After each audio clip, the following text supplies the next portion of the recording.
کہ میں اس سے ڈرتا ہوں، خوف رکھتا ہوں، یا کسی سے یہ توقع رکھنا کہ یہ میرا کچھ بگاڑ دے گا، میرے کام خراب کر دے گا، یا میرے کچھ کام سنوار دے گا، میرے کام ٹھیک کر دے گا، اس طرح کی جتنی بھی توقعات ہیں وہ سب کی سب ایک اللہ سے رکھنی ہے، اور جو کسی اور سے رکھتا ہے وہ غیر اللہ کی عبادت کر رہا ہے۔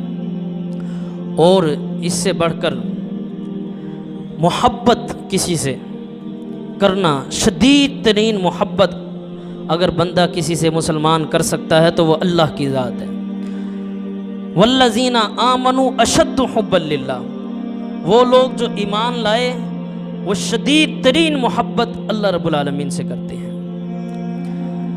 سب سے زیادہ محبت اگر انسان کے دل میں ہونی چاہیے تو اللہ کی ہونی چاہیے، نہ اولاد کی، نہ ماں باپ کی، نہ معاشرے کی، گھر والوں کی، کوئی بھی ہمارا ریلیٹڈ ہے، کوئی بھی رشتہ دار ہے، کوئی بھی ہمارے کاروبار ہے، ہمارا مال ہے، ہماری دولت ہے، ہمارا پیسہ ہے، ان سب سے محبت ہونا ایک الگ بات ہے، لیکن شدید ترین محبت ہونا وہ ایک الگ بات ہے۔ شدید ترین محبت ایک مسلمان کو چاہیے کہ وہ اللہ سے کرے، اور اس کی دلیل ہمیں سورۃ توبہ میں بھی ملتی ہے۔ قُلْ إِنْ كَانَ آبَاؤُكُمْ، اے نبی علیہ السلام ان سے کہہ دیجئے کہ کان کھول کر سن لیں، آباؤکم تمہارے والدین، تمہارے آباء و اجداد، تمہارے باپ، و ابناؤکم اور تمہارے بیٹے، تمہاری اولاد جو تمہیں بڑی عزیز ہے، و اخوانکم اور تمہارے بھائی، دل عزیز بھائی، تمہارا ساتھ دینے والے، و ازواجکم اور تمہاری بیویاں جن سے تم محبت کرتے ہو، نکاح کرتے ہو، وعشیرتکم اور تمہارے قریبی جتنے بھی خاندان والے ہیں، رشتہ دار ہیں، جو بھی ہیں، واموال اقترفتموها اور وہ مال جو تم نے محنت کر کے کمایا ہے اور جوڑ کے رکھا ہے، وتجارۃ تخشون کسادها اور وہ تمہاری تجارت، تمہارے کاروبار جو تم کرتے ہو، وَتِجَارَةٌ تَخْشَوْنَ كَسَادَهَا وَمَسَاكِنُ تَرْضَوْنَهَا اور وہ تمہارے مکان، اونچے اونچے بنگلے جو تم نے بنائے ہیں، جس میں رہتے ہو، محبت کرتے ہو، أَحَبَّ إِلَيْكُم مِّنَ اللَّهِ وَرَسُولِهِ اگر تمہیں اللہ اور اس کے رسول سے بھی زیادہ محبوب ہیں، وَجِهَادٍ فِي سَبِيلِ اللَّهِ اور اللہ کے راستے میں جہاد کرنے سے بھی زیادہ محبوب ہیں، فَتَرَبَّصُوا پس پھر یہاں سے چلے جاؤ اور انتظار کرو، فتربصوا حتی یأتی اللہ بامری یہاں تک کہ اللہ کا حکم آ جائے، اس کا عذاب کا حکم آ جائے۔ لا یہدی القوم الفاسقین اور اللہ ایسے فاسقوں کو ہدایت نہیں دیتا۔ تو شدید ترین محبت اگر انسان کو کسی سے ہونی چاہیے تو وہ ایک اللہ کی ذات ہے۔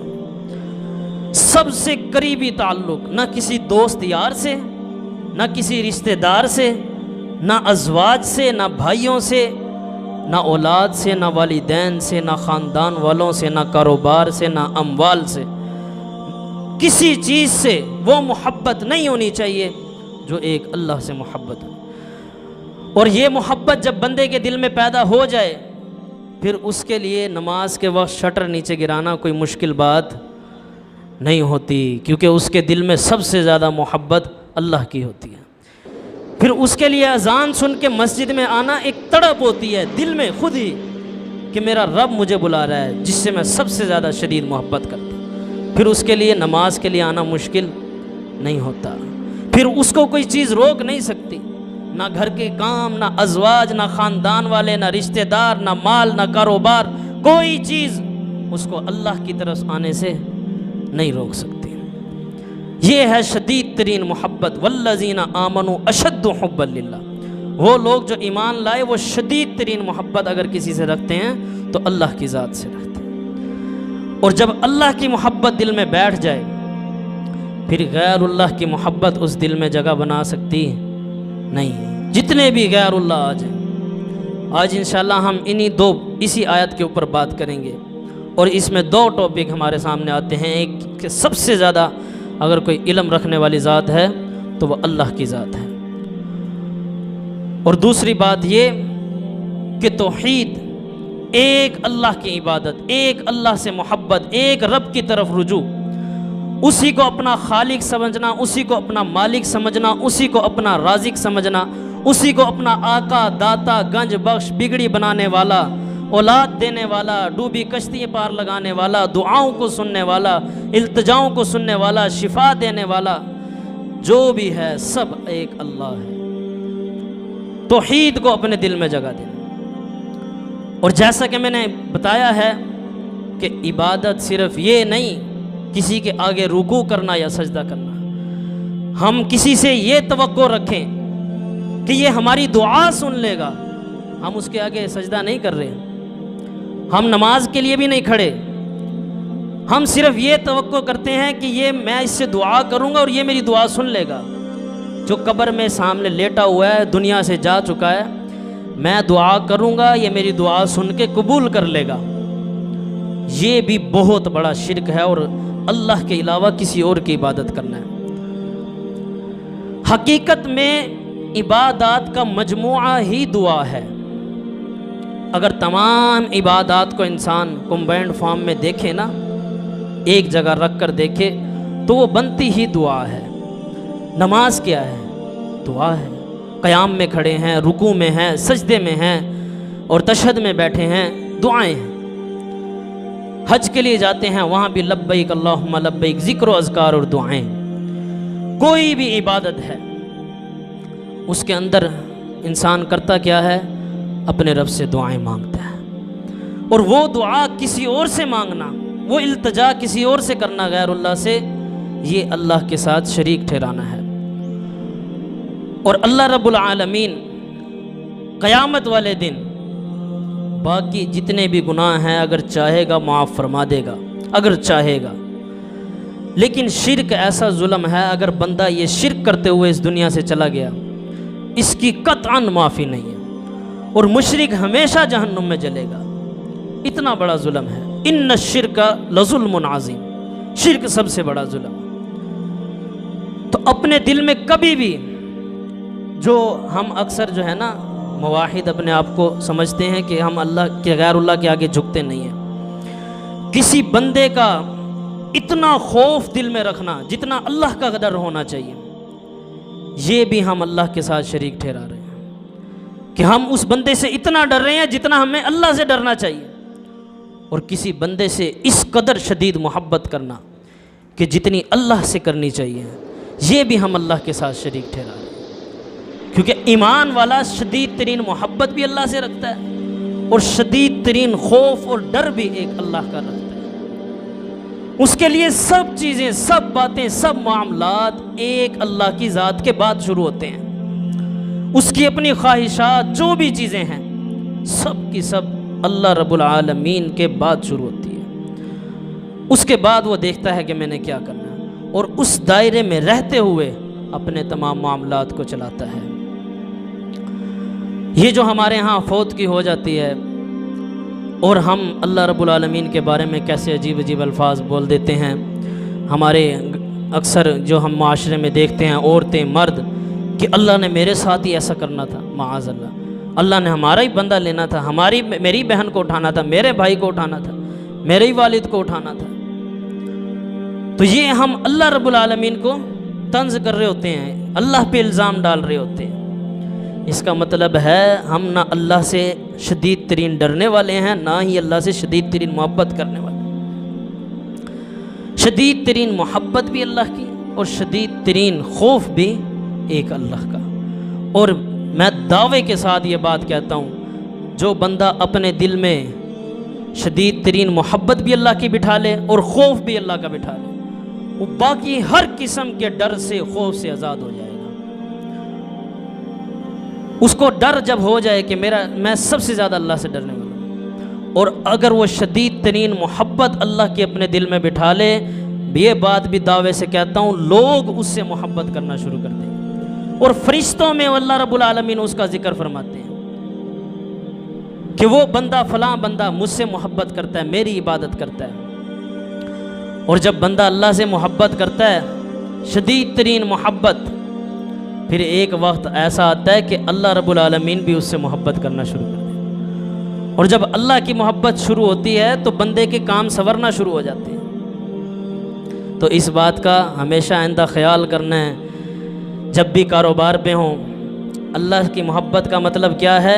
جب اللہ نے بلایا حی علی الصلاۃ حی علی الفلاح، پھر ہمیں کوئی کام، ہمارا کاروبار کہیں ہمیں اللہ کی محبت سے روک نہ دے، فوراً اللہ رب العالمین کی طرف دوڑے چلے۔ جمعے کا وقت ہوا ہے، خطبات سننے کا وقت ہوا ہے، عبادات کا وقت ہوا ہے، ہم نے اصل میں مقصد اپنی زندگی کا اس کام اور کاروبار کو سمجھ لیا، جبکہ یہ ایک ضرورت تھی کہ ان معاملات کو لے کے چلنا ہے۔ مقصد اور تھا، مقصد تھا وَمَا خَلَقْتُ الْجِنَّ وَالْإِنسَ إِلَّا لِيَعْبُدُونَ، ہم نے جنوں اور انسانوں کو اپنی عبادت کے لیے پیدا کیا۔ اور کام تب خراب ہوتا ہے جب ہم مقصد سمجھتے ہیں کہ گھر خرچہ دینا ہے، مکان بنانا ہے، ایک پروٹوکول کے ساتھ رہنا ہے، یہ سارے معاملات، ہمارا پورا کا پورا فوکس، ہماری دلی خواہشات، ہمارے مائنڈ کی پلاننگز سب کی سب یہ ہوتی ہیں کہ اس دنیا کو بہتر کیسے بنانا ہے۔ جبکہ ایک مومن مسلمان کا یہ مقصد نہیں ہوتا، وہ کہتا ہے یہاں گزارا کرنا ہے، یہاں کام چلانا ہے، اللہ نے اس زمین پہ اتارا ہے تو کام کرنا ہے، اپنے بچوں کا پیٹ بھی پالنا ہے، یہ ضرورتیں ہیں ساری، ان کو لے کے چلنا پڑے گا۔ اس کا مقصد ہوتا ہے جنت میں گھر بنانا، آخرت میں گھر بنانا، اپنی آخرت کو نظر میں رکھتا ہے۔ مقصد انسان کا ہونا چاہیے آخرت، اور ضرورت انسان کی دنیا۔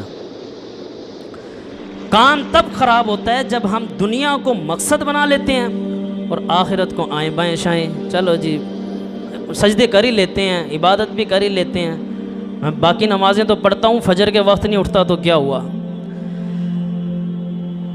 مسئلہ کیا ہوتا ہے؟ پھر شیطان کو اپنا یار دوست بندہ بنا لیتا ہے۔ شیطان چاہتا ہی یہی ہے کہ یہ دنیا کی زندگی سے سب سے زیادہ محبت کرے۔ تو ایک اللہ سے شدید ترین محبت اور ایک اللہ کا شدید ترین بندے کے دل میں خوف ہونا چاہیے، اور ایک اللہ کی عبادت انسان کو اس قدر بڑے انعام سے نواز سکتی ہے کہ انسان اس کا تصور بھی نہیں کر سکتا۔ جامع ترمذی کی حدیث ہے، حضرت ابو ہریرہ رضی اللہ عنہ نے فرمایا کہ نبی کریم صلی اللہ علیہ وسلم نے ہمیں یہ حدیث سنائی۔ آپ صلی اللہ علیہ وسلم نے فرمایا قیامت کے دن ایک بندہ آئے گا، اس کے 99 دفتر رجسٹر گناہوں سے بھرے ہوں گے اور تا حد نگاہ پھیلے ہوں گے، اس قدر اس نے گناہ کیے، اتنے گناہ تا حد نگاہ۔ انسان تصور کر کے دیکھے اس کی نگاہ کہاں تک جاتی ہے، اتنے گناہ اس کے ہیں۔ اور اللہ رب العالمین اس سے کہیں گے کہ ہم نے تیرے ساتھ کوئی زیادتی تو نہیں کی، یہ اپنے گناہ دیکھ لے۔ کہ فرشتوں نے بھی لکھنے میں، یہ قرآن میں آیت آئی ہے، فرشتوں نے لکھنے میں تیرے ساتھ کوئی زیادتی تو نہیں کی۔ اور حدیث میں بھی الفاظ ہیں کہ جو فرشتے بیٹھے لکھ رہے تھے، دیکھ نوٹ کر تیرے ساتھ کوئی زیادتی تو نہیں ہوئی؟ کہے گا نہیں اللہ کوئی زیادتی نہیں، یہ سب کام میں نے کیے ہیں، مجھے اچھی طرح یاد ہے، سارے گناہ اس کے سامنے۔ تو اس سے کچھ موڑتا ہے کہ میں نہیں فلاں نہیں کیا، فلاں نہیں کیا؟ نہیں اللہ میں نے یہ سب کیے ہیں، میں مانتا ہوں میں نے سب کیے۔ اللہ رب العالمین فرمائیں گے اچھا تیرے پاس کوئی نیکی لے آ اپنی۔ وہ کہے گا مجھے تو اپنی کوئی نیکی یاد نہیں ہے۔ اللہ رب العالمین فرمائیں گے یاد کر کوئی نیکی کی ہو۔